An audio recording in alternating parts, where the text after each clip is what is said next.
저는 윤석열 대통령에 대한 굳은 신뢰가 있거든요. 정말 정신 나간 사람이랑 굳은 신뢰가 있는데 이 정도일 줄 몰랐습니다, 진짜. 네. 최근에 임금개혁안에 관련해서 말이 많이 나오고 있는데 의원님께서 생각하시는 임금개혁안은 무엇인지 궁금합니다. 여러분 혹시 국민연금 내보신 분 있어요? 네. 뭐 잠깐 알바라도 해가 소득이 발생하면 국민연금 내게 되어 있는 건데 사실 국민연금이라는 게 지금 13%까지 이제 올리는 거로 여러분 버는 거 13%까지 올리는 거로 이번에 얘기가 됐는데 지금은 9% 정도 되거든요. 이게 원래 고용주가 반을 내고 여러분이 반을 내는 구조라고 생각하게 되어 있어서 그럼 4.5%에서 6.5%로 오르는 거 별거 아니다라고 생각할 수 있는데요. 원래 그 세금이나 이런 조세나 이런 것들을 보면요. 귀착이라는 개념이 있습니다. 무슨 말이냐면 여러분이 사업주가 뭐 절반을 내는 것 같아 보이지만은 사실 사업주 입장에서는 여러분은 줘서 내든지 아니면 자기가 반 내든지 간에 똑같은 비용 부담이거든요. 그렇기 때문에 그 사람이 부담할 수 있는 능력 내에서 여러분이 임금도 주고 하는 거기 때문에 그 국민연금분 나중에 안 냈으면 여러분의 임금이 될 수 있었던 금액이에요. 그렇기 때문에 그 귀착 때문에 실제로는 여러분이 13%나 9%에 가까운 금액을 실제로 내는 거다. 그래서 그쪽이 반 내는 것 같은 착시 효과는 큰 의미가 없다. 이런 말씀을 드리고요. 그래서 13% 가까운 비용을 여러분이 내게 되는 건데 이게 사실 이 방향으로 그러니까 더 내고 더 받는다는 게 허울 좋은 얘기지만은 지금 더 내고 나중에 더 받는다잖아요. 네. 근데 지금 더 내는 거는 여러분들이 앞으로 한 30년 가까이 40년 가까이 부담해야 되는 것이고 더 받는 건 나중에 일이거든요. 근데 그때 가면 국민연금이 있을지 없을지 모르는 상황이라는 게 지금 문제인 거죠. 그런데 앞에 거는 현금이고 뒤에 건 부도수표라는 거죠. 그래서 이 문제가 되고 있고 그래서 전격적으로 좀 바꿔나가야 되는 것이 국민연금 제도에서 지금 KDI에서 제안했던 거 보면은 구연금과 신연금을 분리하자라는 얘기를 해요. 구연금이라고 하는 건 지금 운행되는 연금제도고요. 신연금이라는 거는 나중에 여러 가지 안전장치를 넣어가지고 새로 만들자는 건데 그런 문제는 구연금이 설계된 제도 자체가 나중에 여러분이 폰지 사기처럼 대주면은 그걸로 가져갈 계획이었는데 그게 사라지잖아요. 여러분이 신연금에 넣게 되면은 그렇기 때문에 여기서 보완해야 되는 게 뭐냐면 구연금의 혜택을 볼 사람들이 그러면 지금 기성세대죠. 그분들이 상당한 부분을 조세로 메꿔 넣어가지고 당신들끼리 해결해라 라는 사회적 합의가 돼야 되는 것이죠. 당신들이 지금까지 펑크난 부분이 있으면은 당신들 세대에서 메꾸고 가라 라는 얘기를 해야 되는 것인데 이거를 절대 받아들이지 않죠. 왜냐? 유권자의 지금 가장 큰 덩어리가 거기에 50대 60대 블록이 있으니까요. 그래서 이 부분에 대해 가지고 저는 조세 투입을 조금이라도 해야 되는 상황이다. 그래서 이걸 완화시켜야 된다라는 입장을 저희가 갖고 있는 거고요. 이게 추계에 따르면은 거의 600조 가까이 되기도 합니다. 600조 원 정도를 메꿔 넣어야지만이 구연금과 신연금의 분리가 가능하고 그를 통해 가지고 연금제도 안정시킬 수 있다고 하는 건데 그게 지금 사실 그러니까 펑크난 금액입니다. 예. 이미 여러분 세대에게 한 600조 정도의 펑크가 전가되어 있는 겁니다. 예. 그렇기 때문에 저는 이거에 대해 가지고 600조 전액이 아니더라 하더라도 최대한 지금 세대가 조세를 메꾸고 가도록 하는 것이 굉장히 중요하다. 그런 대안을 가지고 있습니다. 이게 지금 이 연금 개혁안이라고 이름 붙여진 거 오늘 공표되었는데 이게 통과된 대로 가면요. 여러분이 이제 사회 활동을 시작하고 내기 시작하면요. 평생 아마 내야 될 연금의 양이 한 5천만 원 정도 늘어날 겁니다. 여러분이 일반적인 노동자로 살아간다고 했을 때요. 여러분이 고소득자가 되면 더 많이 늘어날 거고요. 그런데 그에 비해서 여러분이 더 받게 될 연금은 한 2천만 원 정도. 그러니까 이미 이 사람들이 이걸 통과시키면서 여러분 한 3천만 원 정도의 손해를 보고 시작하는 겁니다. 인데 사실은 나중에 2천만 원은 받을지 안 받을지도 모르는 금액이기 때문에 내 돈 한 5천만 원 손해 보셨다 생각하면 됩니다. 왜냐? 이분들이 여러분의 의사와 관계없이 통과를 시켰기 때문에.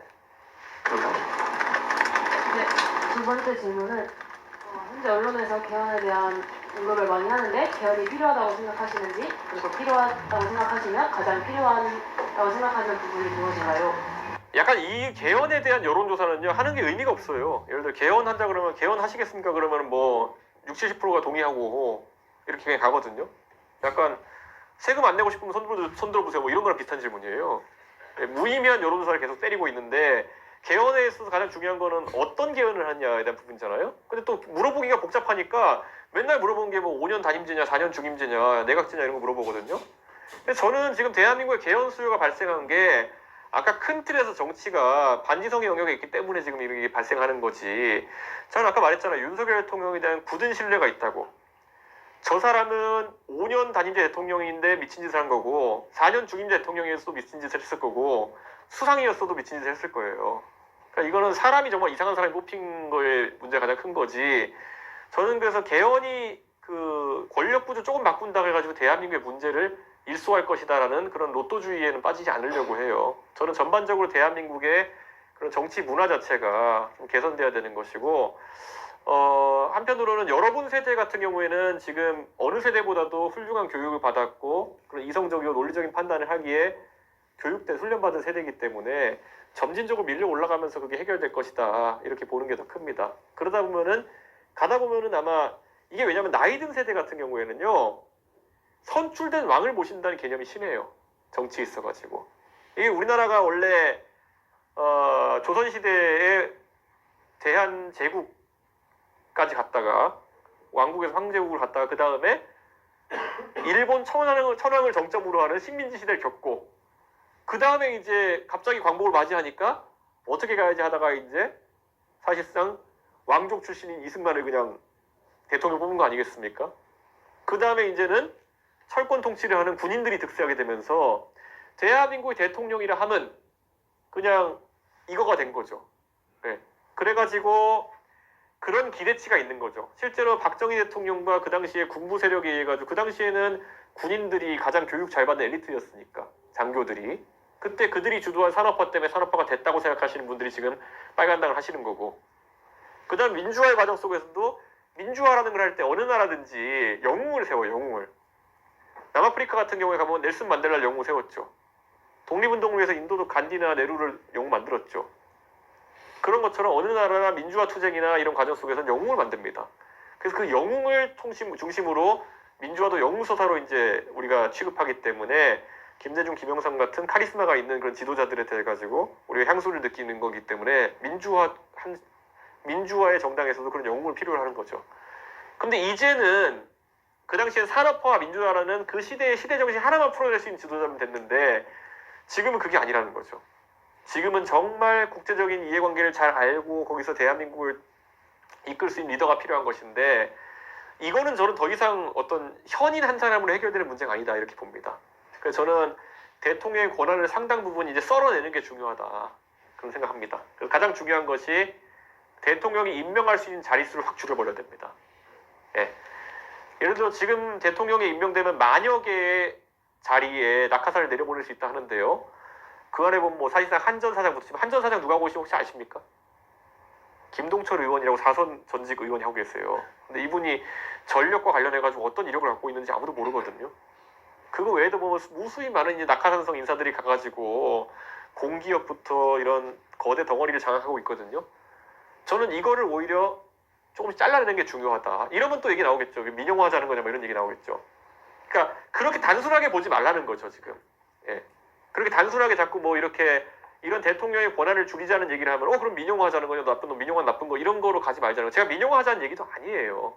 근데 대통령의 권한을 어떻게 축소할까에 대한 얘기를 하다 보면은 자연스럽게 그게 나올 수밖에 없는 그런 구조인 거죠. 언뜻 보면 뭐 민영화하면은 뭐 요금이 갑자기 2배로 뛴다 3배로 뛴다 뭐 이런 것들 얘기하는 경우도 있을 텐데 우리나라에 민영화된 기업 굉장히 많거든요. 포스코가 민영화된 기업이에요. SK텔레콤이 민영화된 기업이에요. KT가 민영화된 기업이에요. SK주유소가 민영화된 기업이에요. 근데 SK주유소가 GS보다 비싼가요? 딱히 그런 인상은 없죠. SKT와 KT가 다른 나라에 비해 통신비가 비싼가요? 그런 거 아니거든요.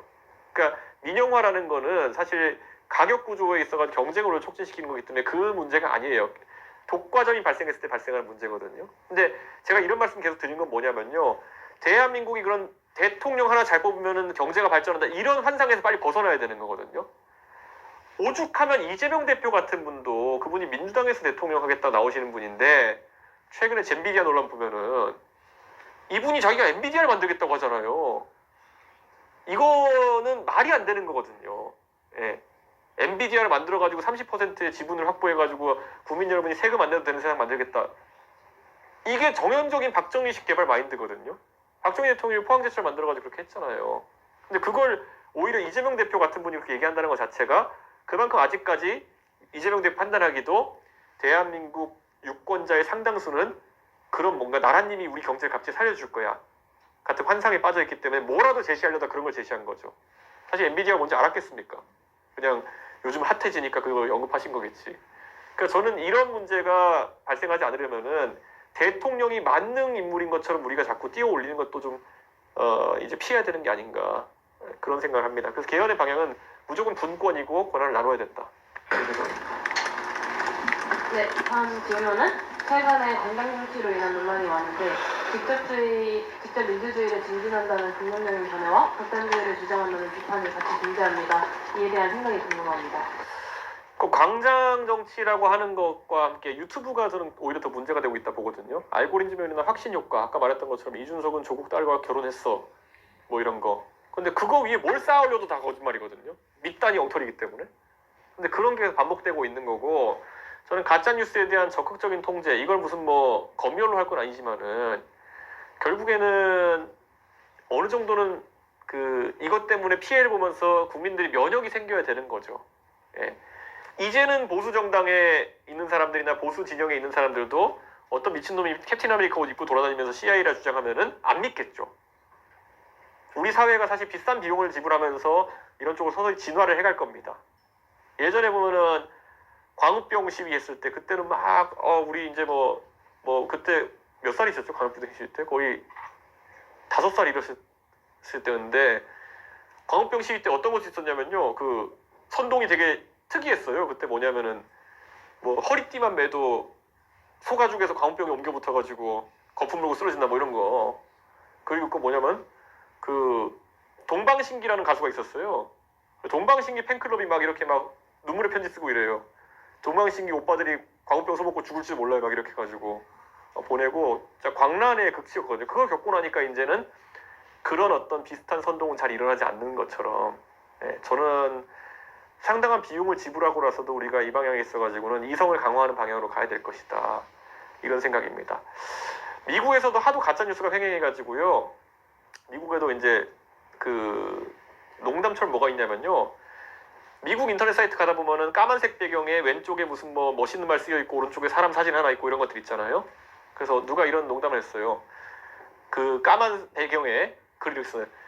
오른쪽에 그럴듯한 사진 붙여놨다고 해서 이게 진실이라고 생각하지 말아라. 라는 사진을 유포시켰어요. 예. 그런데 그게 상당한 효과가 있었거든요. 저는 지성의 힘이 회복되는 게 굉장히 중요하다고 생각합니다. 네. 그 과학기술 관련해서 질문해 주셨는데 그 일본은 노벨상 수상자가 총 30명으로 일반 연구원이 연구를 시작해서 수상하기까지 평균적으로 30년에서 40년 정도 걸린다고 하는데 여기서 나오는 비용을 국가에서 지원하는 제도가 잘 돼 있거든요. 혹시 우리나라도 이런 기초과학기술 발전에 대해서 이렇게 방안이 있으신지 궁금합니다. 저는 우리나라는 기초과학의 투자를 이제 막 시작하는 단계입니다. 그래서 기초과학연구원이나 이런 곳에 이제 예산이 들어가고 있는데요. 과학자는 사실 키운다는 것이 쉽지는 않습니다. 왜냐하면 연구 환경이라는 것이 이제 연구도 상당한 자본이 들어가는 환경을 바뀌어 있고 세계 최고 수준의 과학자들과 함께 연구할 수 있는 환경이 있어야 되는데 그러다 보면은 어차피 이제 미국이나 이런 곳에서 연구를 진행하는 것이 더 합리적이라 생각하는 경우도 있을 테고요.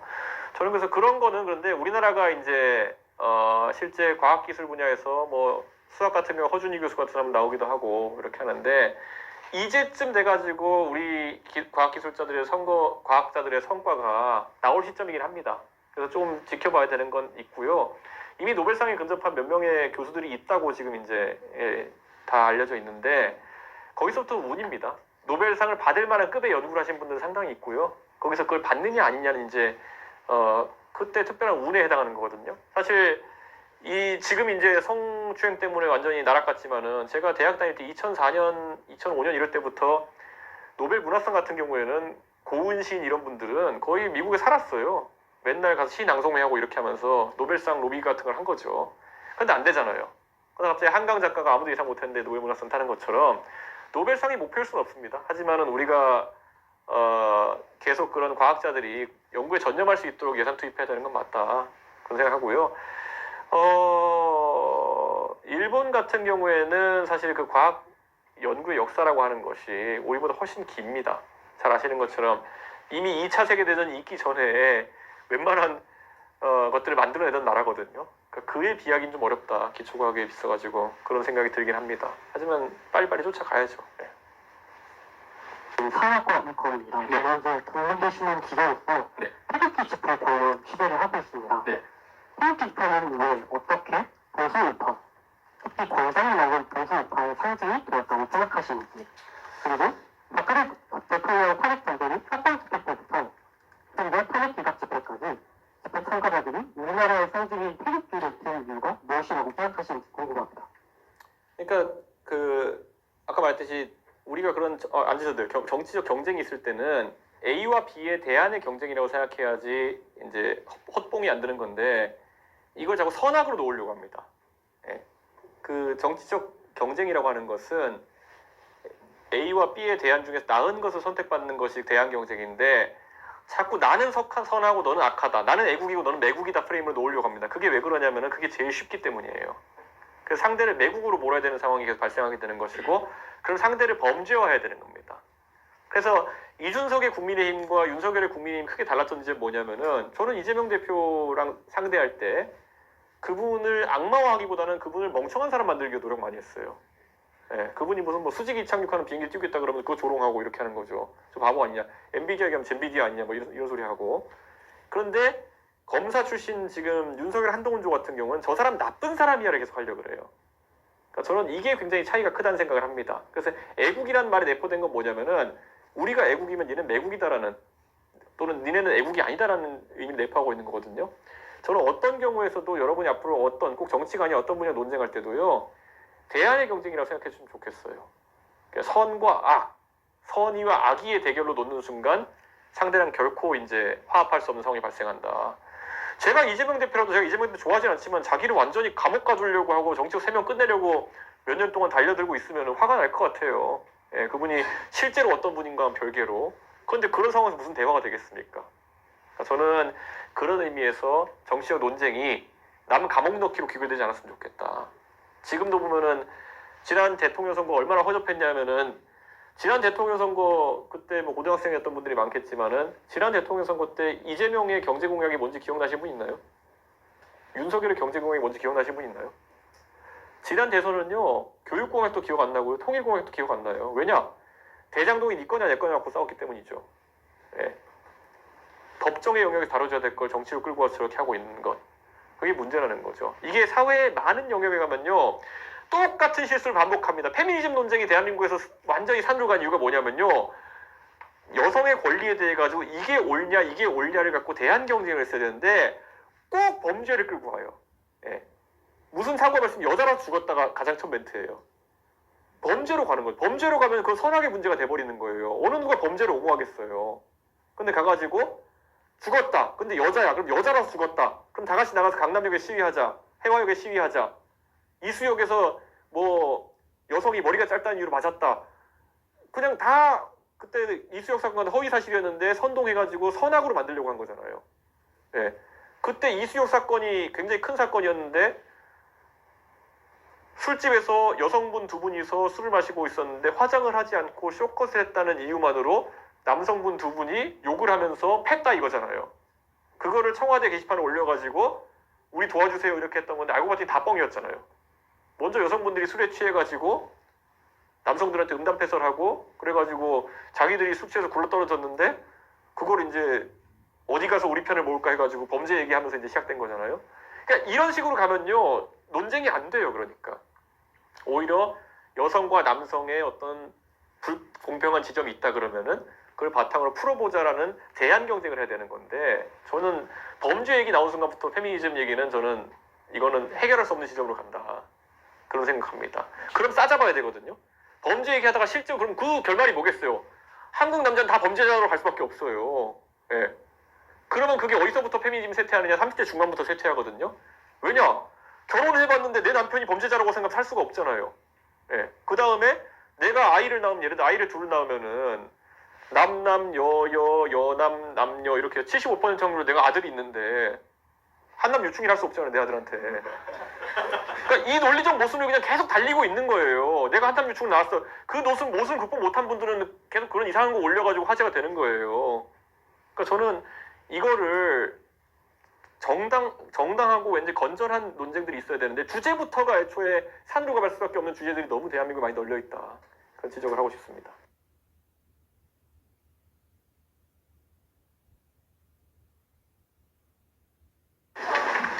안녕하세요. 정치외교학과 2, 3학번으로 재학 중인 대학생의 한시아라고 합니다. 먼저 강연 관장님께 잘 들었고요. 제가 질문드리고 싶은 것은 아까 한미동맹 이야기하시면서 미국이 바뀌는 것에 맞춰서 우리나라도 변화해야 한다고 네. 말씀하셨는데 주한미군 한미일 동맹과 관련해서 여당이든 야당이든 혹은 개혁 신당과 같은 제3당에서 다음 지도자가 나오면 어떠한 방향성을 가지고 나아가야 한다고 생각하시는지 궁금합니다.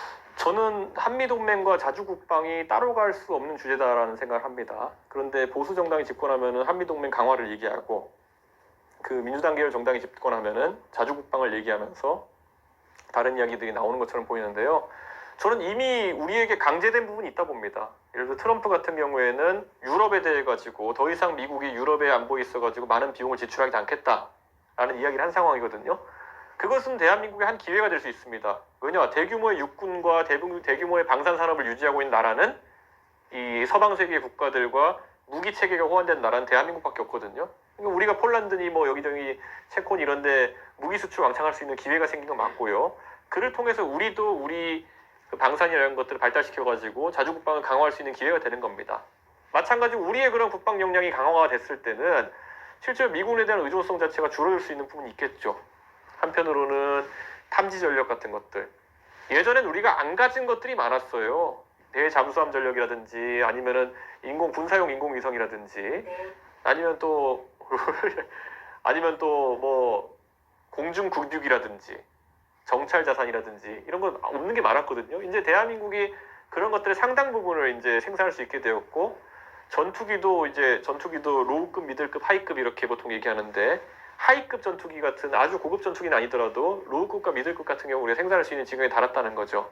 그럼 우리가 그거를 냉정하게 이제 자주국방에 대해 가지고도 보수진영 좀 열린 마인드로 봐야 된다. 그래서 저는 미국이 갈수록 세계 경찰 역할을 하는 것에서는 벗어나려고 할 것은 우리가 선택할 수 있는 게 아니에요. 그 길이 오는 과정 중에서 우리가 자주국방을 강화하면서 한편으로는 수출의 가능성을 굉장히 많이 열어젖히는 것이 중요하다. 저는 그렇게 되면 저는 꼭 우리가 손해보는 부분만 있지는 않을 것이다. 이런 생각하고요. 한미 간의 원자력 협정이나 이런 것들로 인해서 우리가 핵 잠수함 같은 것들을 얻을 수 있는 가능성 같은 게 열릴 수도 있거든요. 그런 것들은 이제 너무 대놓고 정치인들이 얘기할 건 아니고 집권하는 사람들이 그에 맞게 이제 일을 추진해 나가야 될 필요가 있겠죠. 예. 네, 또 질문. 예, 여기 앞에 예. 그 다음에 뒤로 갈게요. 예.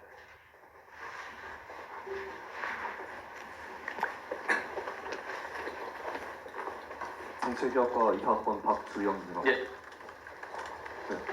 오늘 강연에 대한 이야기가 아닌데 네. 이준석 의원님 말 잘하는 방법이 궁금합니다. 말을 잘하는 것은 사실 사람이 한번 생각해 본 것을 말할 때는 그래도 의식 구조가 좀 자연스럽습니다. 그렇기 때문에 저는 다른 사람보다 걸어 다니면서 여러 가지 생각을 많이 하는 것 같아요. 그러니까 여러 가지 현상에 대해 가지고 스스로 의문을 많이 던져보세요. 그리고 사고 실험이라고 하죠. 머릿속에서 우리가 미리 이제 실험해보는 것들을 많이 하고 이미지 트레이닝이라고 하기도 하죠. 그런 것들을 많이 해보면은 좀 나아질 것이다. 그리고 이것이 그런 논리적 구조에 대해서는 그런 훈련이 되는 것이고 수사학에 해당하는 부분이라고 한다면은 좀 의미 있는 사람들의 유명한 발언들을 많이 보시는 게 좋을 것 같아요. 예를 들어 저는 미국에서 대학 다니면서 2004년도에 오바마가 이제 정치인으로 신출내기로 데뷔할 때 그때 했던 말들 같은 표현 같은 걸 보면서 야 말을 저렇게 할 수도 있구나 이런 생각을 하면서 놀랐던 적이 있거든요. 근데 그 표현법이나 이런 것들은 어느 정도 처음에는 다른 사람들이 하는 걸 보면서 보다가 나중에 자신의 스타일이 생기는 거거든요. 그건 자연스럽게 그렇게 연마해 보시면 된다.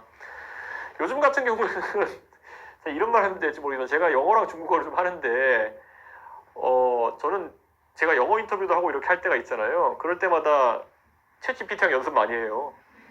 예. 그런데 한국어 같은 경우에도 저는 챗GPT가 그런 유려한 표현들 같은 경우도 꽤 잘하거든요. 저는 거기에서 대화 모드로 놓고 그런 건 너무 찐따 같아 보이긴 하겠지만은 혼자 집에 앉아서 그러면은 틈날 때마다 이렇게 한 번씩 얘기해 보시는 것도 나쁘지 않다라는 생각을 해요. 시사나 이런 면에 있어 가지고는 표현력이 생각보다 좋습니다. 이 챗GPT 같은 사람들 애들이 학습하는 게 뭐 그런 아주 훌륭한 연구 자료 이런 것들 많이 학습해가지고 표현력이나 아니면 사용한 용어 같은 것들이 굉장히 고급화되어 있거든요. 그래서 저는 그런 것들은 오히려 여러분의 동료와 얘기하는 것보다도 그 챗GPT 같은 애들이 훨씬 더 전문적인 그런 표현력을 가질 것이다 이런 말씀드립니다. 또 혹시 질문? 네.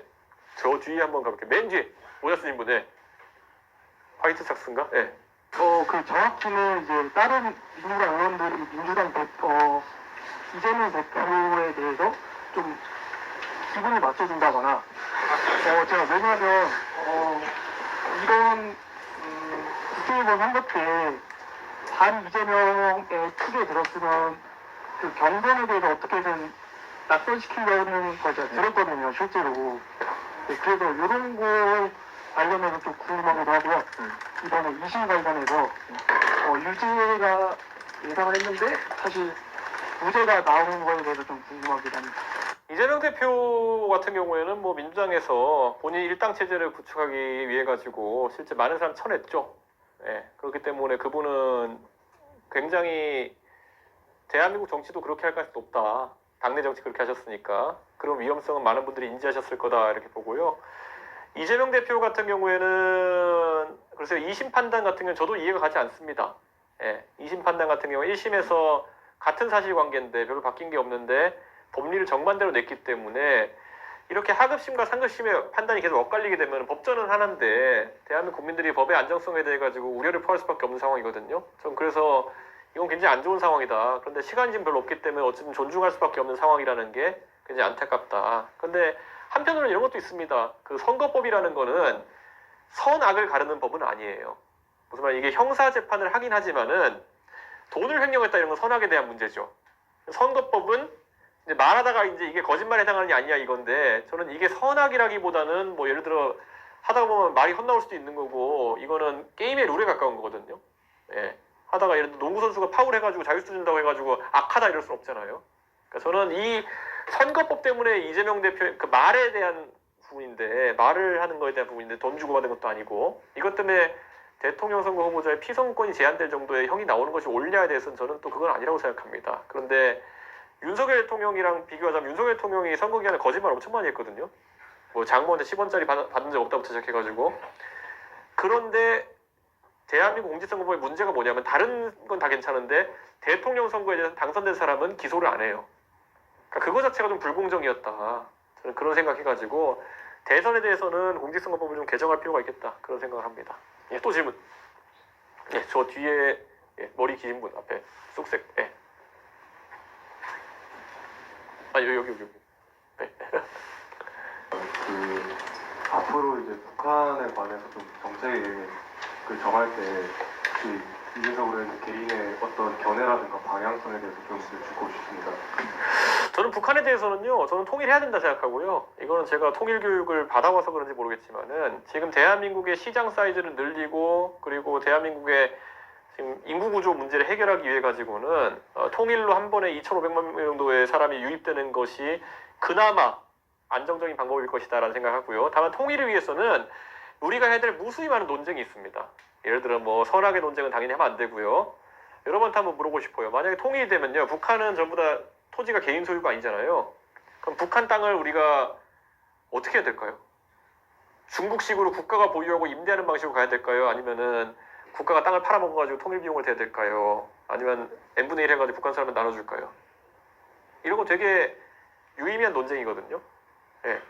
왜냐하면은 대한민국에 지금 우리가 겪고 있는 웬만한 자산 불평등이나 이런 거는 부동산이 발생한 거예요.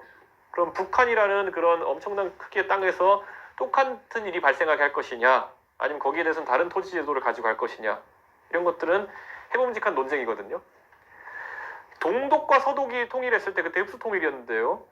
서독에서는 동독이 무너져가지고 동독의 주들이 서독 연방에 포함된 것이기 때문에 되게 고압적인 자세로 동독에 대했어요. 동독 군인들은 대부분 제대시켜버리고 동독 공무원들도 상당히 자르고 무엇보다 동독의 지도자였던 호네커라는 사람은 탈출하려는 동독 사람들을 쏴 죽인 죄로 재판정에 세웠어요.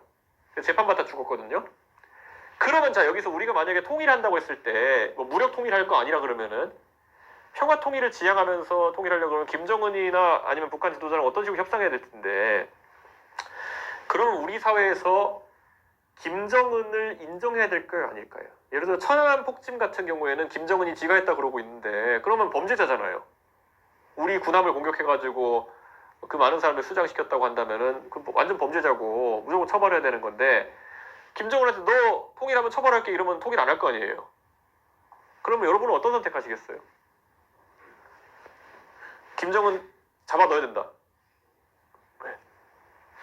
아니면 김정은 봐주자. 그러니까 이게 굉장히 이제 이런 게 논쟁이 돼야 되는 거예요. 예. 김정은을 처벌하자니 김정은이 통일하자고 할 이유가 없고, 김정은을 봐주자니 그러면 우리 원칙에 안 맞는 행동이 되는 거고. 또 한 가지, 우리는 국립묘지가 있죠. 북한에 가면은 혁명 열사릉이 있죠. 혁명 열사릉 다 파묘해야 될까요? 아니면 그것도 국립묘지로 대우해야 될까요? 혁명 열사릉은 6.25 때 우리 쳐들어왔던 사람들인데, 우리 국립묘지에 계신 분은 우리나라 지켰던 사람들인데 우리가 받아들일 수 있겠느냐. 통일을 하려면 우리가 타협해야 될 지점들이 있는 거고, 우리가 강제해야 될 부분도 있는 것이고, 우리가 받아들여야 될 부분도 있는 거예요. 만약에 북한 사람이 내려와가지고 우리는 현재 조선민주주의 인민공화국이라는 걸 인정하지 않잖아요? 저 괴뢰 집단이잖아요? 그러면은 만약에 우리가 뭐 6.25 때 내려온 분도 있겠지만 6.25 때 올라간 분도 있을 거 아니에요? 근데 갑자기 어떤 분이 막 그 일제시대 때 땅 문서 들고 와가지고, 야, 사실은 여의도 땅이 다 내 거였어. 그럼 이걸 인정해줘야 될까요? 그런 문서가 있을 수도 있잖아요. 예, 우리가 우리 헌법대로라면 그분의 재산적 가치는 그분이 잠깐 이북의 괴뢰 도당에 이렇게 묶여 있었던 거지, 그분의 재산적 가치를 우리가 부정할 방법이 없잖아요. 근데 이런 것에서 어떻게 합의할 것이냐가 이제 통일의 가장 어려운 지점이죠. 사실 정작 그 논의가 하나도 되지 않고 있다는 게 저는 우리가 통일에 준비되지 않았다라는 얘기를 하고 싶은 거죠. 나머지 통일 교육 이런 거는 제가 봤을 때 큰 문제 아닙니다. 웬만한 건 우리 시스템으로 통합돼야 될 겁니다. 우리가 북한의 교육제도에서 받을 게 뭐가 있어요? 북한의 경제제도에서 받을 게 뭐가 있어요? 예. 옛날에 저 초등학교 때 보면 통일 교육 시킨다고 쓸데없는 거 가르쳤거든요. 북한에서는 아이스크림은 얼음 보숭이라고 한다. 그거 배워서 뭐 하냐고요. 예? 도시락을 곽밥이라고 한다. 어쩌라고요. 근데 그건 하나도 중요하지 않은 그냥 암기의 영역이고요. 실제 이 중요한 충돌의 지점들을 어떻게 풀어나갈지에 대해서 우리가 준비돼야 제안할 수 있는 거예요. 예? 근데 아까 봤던 것처럼 김정은 용납 못하면은 대화의 첫 물꼬 자체가 통일하자. 그럼 넌 통일하면 넌 죽을 거야. 이 말이 안 되잖아요. 네. 그러니까 저는 이거를 여러분들이 지금 뭐 정치 동아리나 이런 거 활동하면서도요, 한번 이런 걸 열어놓고 한번 토론해 봤으면 좋겠어요. 네. 지금 선뜻 여기에서는 제가 손들라고 했을 때 감히 김정은을 용서하자는 얘기가 어느 누구도 손들거나 이렇게 공개적으로 말씀하시기 어렵겠지만은 이미 마음속으로는 그래, 통일하려면 그 정도는 우리가 감내해야 되는 거 아니야 생각하시는 분도 있을 거예요. 네. 그러니까 그런 게 여러분의 사전적인 생각이 많이 가미될 때, 나중에 제대로 된 논의가 있었을 때 우리가 윤택한 논의를 할 수 있다, 이런 생각입니다. 한번 부탁드립니다. 예, 뭐 다른 것보다 이번 대통령 선거가 저는 있을 거라고 생각합니다. 있으면은 한번 보십시오. 여러분이 봤을 때 어떤 사람들이 대안을 놓고 경쟁하는지, 아니면 어떤 사람들이 또다시 상대를 악으로 놓으려고 이렇게 경쟁하는지 보셨으면 좋겠습니다. 왜냐하면은 선과 악의 경쟁이 무의미한 게요, 여러분이 겪어보시니까 어떻습니까? 저는 이건 제 개인적인 사견입니다. 저는 지난 4년 동안에 이재명, 윤석열의 치킨 게임 보면서 내린 결론은 딱 한 가지입니다. 둘 다 나쁜 사람이었다. 그러니까 그런 무의미한 경쟁보다는 뭐 선한 사람이라도 대한민국 망가뜨릴 수 있고요, 악한 사람이라도 대한민국 잘 살게 할 수 있는 겁니다. 그런 편의상의 도덕적 선악 대결보다는 누가 능력 있고 누가 대한민국의 문제를 해결할 수 있는 그런 자세를 갖춘 사람인지 판단했으면 좋겠습니다. 감사합니다.